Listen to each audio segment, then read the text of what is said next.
Les amis, je suis triste. Et vous voulez savoir pourquoi? Bon après, de toute manière, c'est ma vidéo et dans tous les cas, j'allais vous le dire. Donc même si vous vous en foutez, vous allez savoir pourquoi je suis triste. Je suis triste parce qu'il faut attendre encore 3 jours avant de pouvoir voir ce que la France entière attend. Je dirais même ce que la planète attend. Vous l'aurez deviné, l'épisode 4 de WandaVision.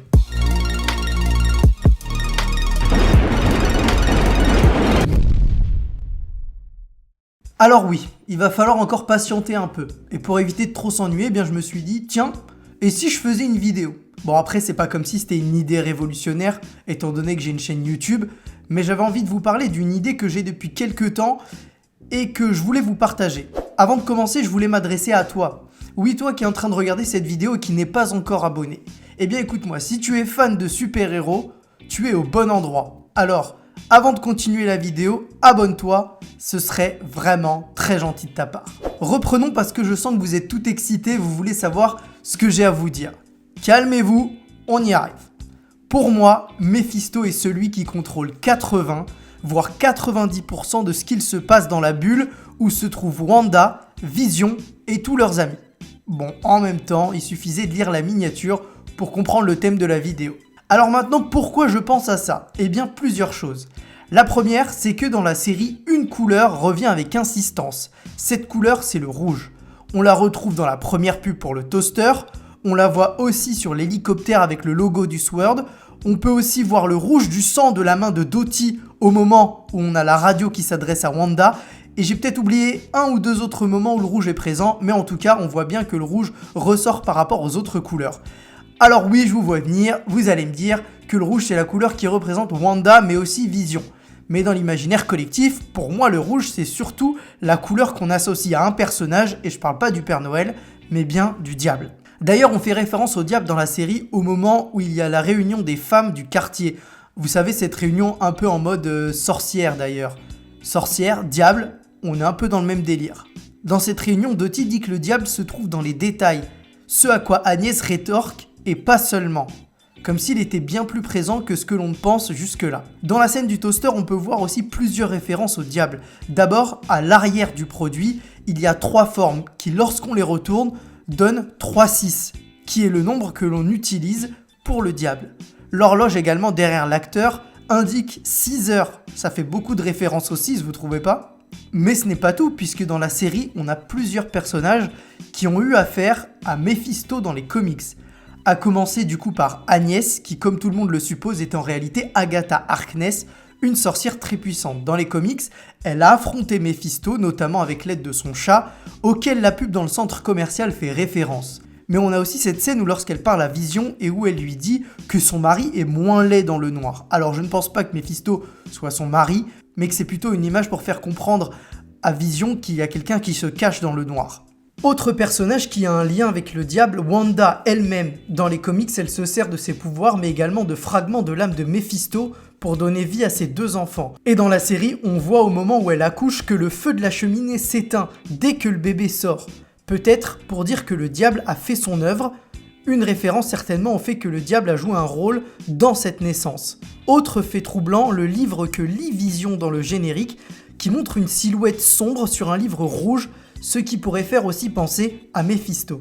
La série tourne aussi beaucoup autour de la vie et de la mort. La vie avec la naissance des enfants de Wanda, la mort avec le fait que Wanda rappelle qu'elle a perdu son frère Pietro, mais aussi la résurrection avec Vision qui pour moi n'est autre qu'une invention de Wanda, comme je l'avais déjà dit dans une précédente vidéo. Et si tu ne l'as pas vu, petit instant promo, n'hésite pas à aller la voir. Reste maintenant à savoir comment va se manifester Mephisto. C'est difficile à dire ça.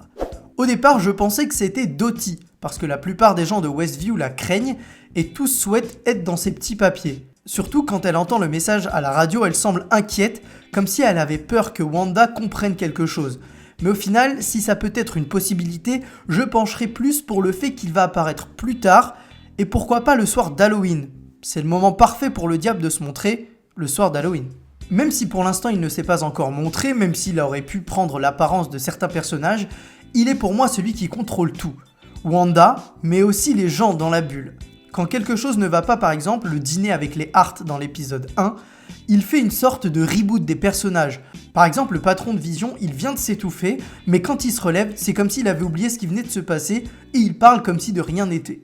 Pour moi, Mephisto a rebooté en partie le couple, pareil pour Dottie lorsqu'elle se coupe la main avec le verre qui explose. Au lieu de poser des questions à Wanda sur ce qui vient de se passer, elle préfère lui faire une devinette comme si elle avait oublié la raison de sa coupure. Vous trouvez pas ça bizarre ? Autre petite chose que j'ai relevée, le médecin dit qu'il va en vacances aux Bermudes. Perso, quand j'entends ce mot, ça me fait penser au triangle des Bermudes, un lieu où plusieurs avions et bateaux auraient disparu. En quelque sorte, un enfer sur Terre, et qui dit enfer dit le diable. D'ailleurs, le triangle des Bermudes est également appelé le triangle du diable. Revenons-en maintenant à la plaque de la voiture qui pourrait être un autre indice. Là, je vous avoue que je n'avais pas la référence, mais que j'ai trouvé ça sur Twitter et que j'ai trouvé ça très intéressant.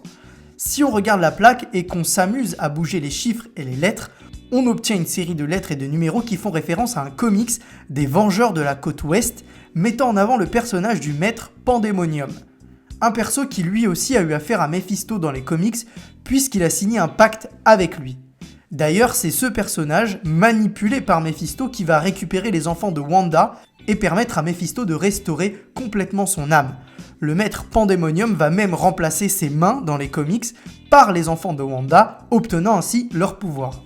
Autre idée sur laquelle je suis tombé, mais je vous avoue qu'au départ je n'étais pas très convaincu, mais j'ai vérifié de mon côté et je me suis dit ah oui, pourquoi pas, c'est plutôt pas mal. Alors je vous explique, la cigogne que l'on voit serait la première apparition de Mephisto. Déjà, la cigogne est souvent considérée comme l'animal qui apporte les enfants, dédicace à Dumbo. Là, ça pourrait donc être l'annonce de l'accouchement de Wanda avec l'aide de Mephisto. Mais là où il y aurait vraiment un indice que la cigogne est bien Mephisto, c'est que l'oiseau va mordre les poissons du pantalon de Géraldine. Et dans le christianisme, le poisson représenterait Jésus. Du coup, l'image serait que le diable mange le petit Jésus. Alors on arrive bientôt à la fin de cette vidéo, mais avant je voulais vous parler d'une dernière chose qui pour moi confirme le fait que Mephisto est dans l'ombre pour l'instant mais qu'il va bientôt en sortir, c'est que Wanda ne semble pouvoir interagir avec ses pouvoirs que sur certaines personnes. Vision qu'elle a créée donc pour moi, Géraldine qui est extérieure à cette réalité et l'apiculteur pour la même raison. Il y a donc quelqu'un qui contrôle le reste des habitants et cette personne pour moi c'est Mephisto et le fait qu'il soit derrière tout ça expliquerait aussi pourquoi Herb et Agnès n'osent pas dire exactement ce qu'il se passe. J'irai même plus loin et je me demande si l'ensemble des gens de la ville ne sont pas morts et Mephisto les a ramenés à la vie pour jouer un rôle dans cette bulle où vit Wanda. Enfin, je pense qu'on est dans une sorte de trinité avec Wanda, Mephisto et Agnès, ce qui expliquerait la broche que porte Agnès avec 3 personnages dessinés dessus qu'on ne reconnaît pas vraiment. Les 3 auraient peut-être signé une sorte de pacte et que du coup chacun d'eux a un intérêt à vivre dans cette bulle. Voilà, c'est tout pour cette fois. Dites-moi en commentaire si vous êtes d'accord avec moi sur le fait que Mephisto se cache derrière tout ça et si vous êtes également d'accord avec les arguments que je vous ai présentés, ou alors dites-moi si vous n'êtes pas d'accord du tout. En tout cas, donnez-moi votre avis en commentaire, j'adore lire toutes les théories et je réponds très souvent, je réponds même tout le temps, je dirais, à tous vos commentaires. En tout cas, personnellement, j'ai hâte d'être à vendredi pour voir ce 4e épisode. Avant de partir, comme toujours, le petit pouce bleu, le partage et surtout l'abonnement pour continuer de faire grandir la chaîne, les potos, c'est vraiment important. Merci à tous, ciao.